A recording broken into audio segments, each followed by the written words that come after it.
Este pasado fin de semana, durante la coronación del rey Carlos III, había un montón de cosas que sucedieron que la mayoría de la gente no podría haberse perdido, como esta escena donde aparece esta persona extraña, que muchos llamarían una figura oscura de la trama. Aunque todavía tenemos que averiguar quién o qué era eso, pero no se debería perder el aspecto cristiano de la coronación que se remonta a la coronación de los reyes del Antiguo Testamento, como David o Salomón. A medida que avancemos en el video, le explicaremos el significado espiritual de lo que es el cetro y el orbe que el rey recibió para representar. Ahora, ¿cuál es el significado de los instrumentos que el rey recibió? Bueno, el hecho de que la ceremonia era un servicio de adoración, entonces los elementos de la ceremonia lógicamente estarían ligados a un significado bíblico. Por ejemplo, el cetro va todo el camino hacia atrás en la historia de los reyes. El cetro es un signo de autoridad temporal, de la autoridad del rey. El cetro en las manos significa el poder en la mano del rey. También recibió un orbe que se colocó en las manos del rey y es en realidad un símbolo de la autoridad divina,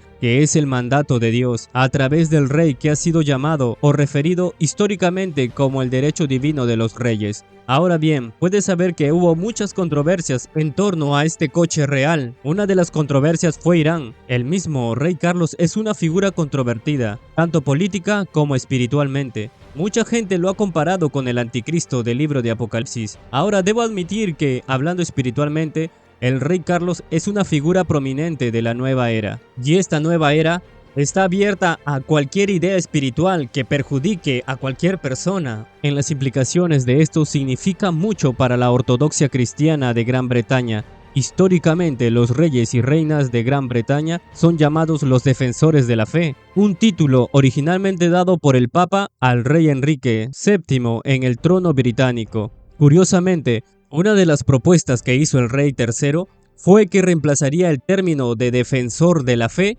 con defensor de fe, que significa toda fe, que es una terminología o una jerga de la nueva era. También es una forma de ser inclusivo para todas las religiones. Ese es el rey que se inclina ante la Trinidad impía del despertar, la diversidad, la equidad y la inclusión. Ya podemos ver una vista previa de su idea de la religión mundial, y es por eso que la mayoría de la gente lo comparó con un tipo de anticristo, o al menos alguien que está muy influenciado por el espíritu del anticristo en general. La ceremonia se llevó a cabo según lo planeado en Inglaterra. El nuevo monarca, un nuevo rey y también una nueva reina. Este hombre llamado Old Mueller, en un episodio reciente del viernes pasado en una sesión informativa, dijo lo siguiente: creo que es importante reconocer lo que está sucediendo allí, al menos en un grado considerable, y esto en la recapitulación histórica de la unión de los reyes de Israel en el Antiguo Testamento. Por un lado, solo la larga herencia cristiana de la monarquía británica, sino también el fundamento cristiano de la civilización occidental e incluso en una era secular, y Gran Bretaña es una nación muy secular en estos días. Incluso en una era muy secular, usted tiene gente que quiere negar y si no niega, simplemente ignora ese pasado cristiano. Es interesante que en ese mismo momento, en Gran Bretaña, van a estar celebrando un nuevo rey. Y como rey, va a volver a un patrón bíblico que comienza con los reyes llamados David y Salomón.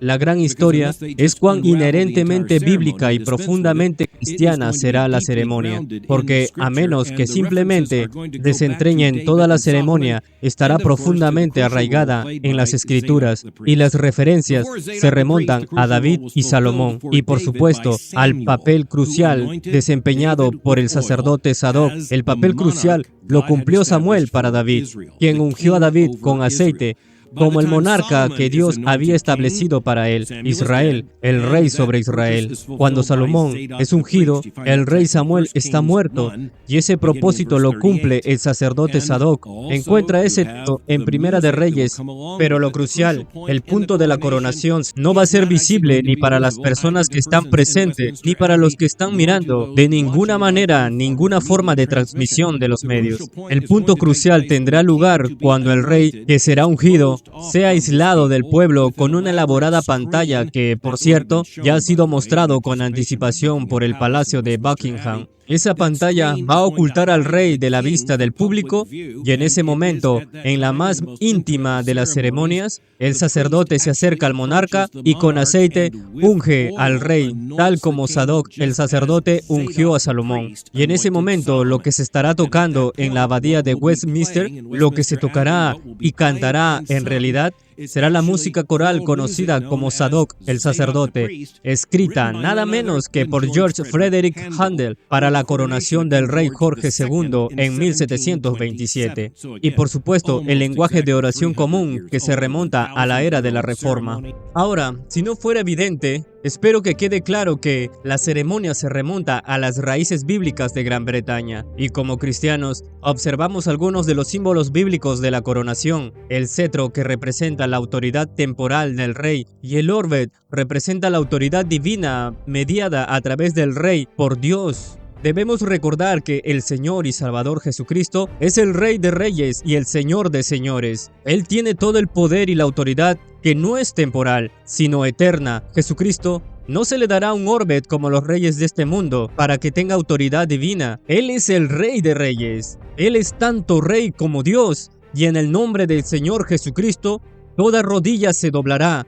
Reyes y reinas, ángeles y demonios, todos los que están en el cielo y debajo de la tierra, adorarán y confesarán que Jesucristo es el Señor. Apocalipsis capítulo 19 dice: "Y entonces vi en el cielo abierto, y he aquí un caballo blanco, y el que lo montaba se llamaba Fiel y Verdadero, y con justicia juzga y pelea.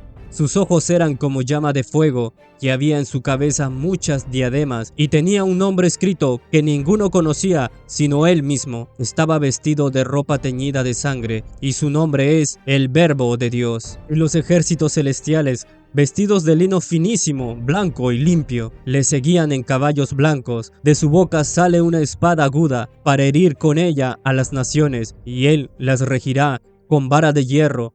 Y él pisa el lagar del vino del furor y de la ira del Dios Todopoderoso. Y en su vestidura y en su muslo tenía escrito este nombre: Rey de Reyes y Señor de Señores". ¿Lo conoces el día de hoy, amigo?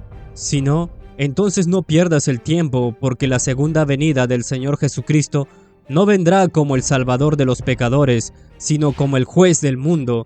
¿Lo conoces hoy? Si no, hoy es el día de la salvación. Arrepiéntete de tu pecado y pon tu confianza en Cristo. Solo en Él hay vida, solo en Él hay salvación.